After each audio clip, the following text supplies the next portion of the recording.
तो हेलो दोस्तों, आज के इस वीडियो में हम लोग देखेंगे क्लास 9 साइंस का चैप्टर नंबर 2 का कुछ एमसीक्यू क्वेश्चन। ठीक है, और ये है हमारा क्लास नंबर 2। और पिछले क्लास यानी कि पिछले चैप्टर का जो क्वेश्चन था वो आपको इसी प्लेलिस्ट में मिल जाएगा। ठीक है, तो चलिए देखते हैं आज के क्वेश्चन को। इसमें कहा गया है जल में चीनी का मिश्रण है, यानी कि जल और चीनी का मिश्रण क्या है? समांगी मिश्रण, विसमांगी मिश्रण, ए और बी कोई नहीं, या फिर ए और बी दोनों। तो ये क्या है? समांगी मिश्रण है। ठीक है, नेक्स्ट देखिए, गैसीय विलयन का उदाहरण है। गैसीय विलयन यानी कि गैसों का विलयन का एक उदाहरण है। हाइड्रोजन तो नहीं होगा इसमें, तो केवल एक ही तत्व है यानी कि हाइड्रोजन। क्लोरीन भी नहीं होगा। कार्बन डाइऑक्साइड क्यों नहीं होगा? क्योंकि कार्बन CO2 होता है, कार्बन डाइऑक्साइड। ठीक है, तो ये जो है ये इसके जो मतलब परमाणु हैं वो आपस में बंधे हुए का मतलब ये बंद में, बंद का मतलब आबंध, जैसे कि ये ऑक्सीजन के साथ इस प्रकार जुड़े हुए हैं। ठीक है, तो इस प्रकार को हम लोग इसे विलयन या मिश्रण नहीं कर सकते। ये क्या है? यौगिक है। ठीक है, तो इस प्रकार ये भी आपका विलयन नहीं हुआ।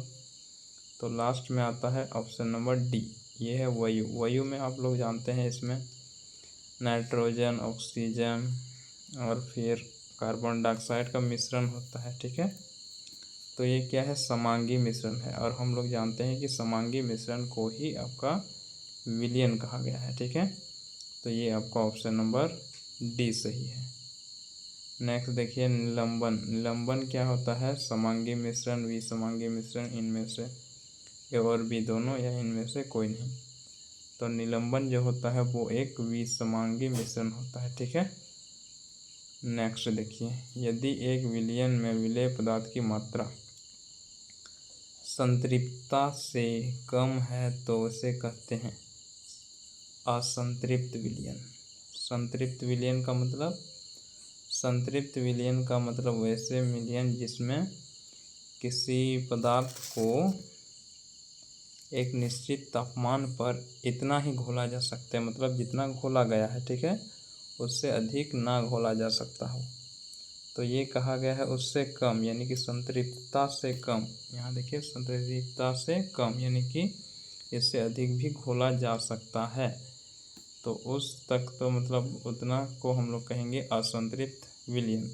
जब इसमें घोलते घोलते हम लोग इस पोजीशन में आ जाएंगे कि इसे अब और अधिक नहीं घुला जा सकता इसमें, तो ये आपका आ जाएगा संतृप्त विलयन। ठीक है, तो इसमें आपका ऑप्शन नंबर ये सही है। ठीक है, नेक्स्ट देखिए क्या कहा गया है। 15 टिंचर आयोडीन एक है, क्या है?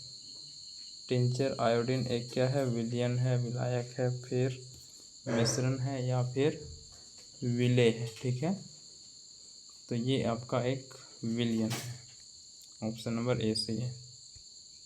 नेक्स्ट है सोडा जल में कार्बन डाइऑक्साइड एक। सोडा जल का मतलब साधारण नमक जल, इसमें कार्बन डाइऑक्साइड एक क्या है? विलायक है, विलयन है, या फिर विलेय है, या इनमें से कोई नहीं। तो क्या है? ये विलेय है। सोडा जल में कार्बन डाइऑक्साइड एक विलेय होता है। ठीक है, ऑप्शन नंबर सी।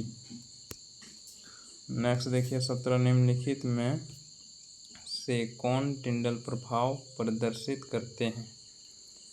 नमक का घोल, दूध, या कॉपर सल्फेट का विलयन, या स्टार्च विलयन।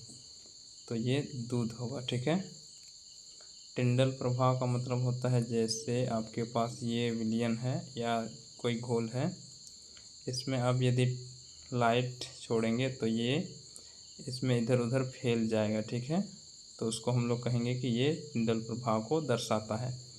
और यदि ये किरण इस प्रकार सीधा पार हो गया, यानी कि इसमें नहीं दिखाई दिया यहाँ, तो उसको हम लोग कहेंगे ये टिंडल प्रभाव नहीं दर्शाते हैं। तो ये ऑप्शन नंबर बी होगा, दूध। 18 नंबर देखिए, इसमें कहा गया है एरासोल एक उदाहरण है। एरासोल किसका उदाहरण है? ठीक है, जैसे कि आपका कोहरा है, शेविंग क्रीम, या फिर दूध, या फिर फोम। तो एरासोल जो होता है वो एक कोहरा होता है। ठीक है, नेक्स्ट देखिए, इसमें कहा गया है फेस क्रीम का उदाहरण है। फेस क्रीम किसका उदाहरण है? तो फेस क्रीम क्या है? इमल्सन का उदाहरण है, ये वाला ऑप्शन ए। 20 नंबर देखिए, क्रीम से मक्खन। क्रीम से मक्खन निकालने की कौन सी विधि उपयोग किए जाते हैं? तो ये छन पत्र से छानकर, या गर्म कर, या अपकेंद्रन, या सिरका डालकर। तो ये क्या है? अपकेंद्रन विधि का उपयोग किया जाता है। ठीक है, तो चलिए आज की क्लास को यहीं तक ही रहने देंगे, और इससे आगे के क्वेश्चन को हम लोग नेक्स्ट क्लास में डिस्कस करेंगे।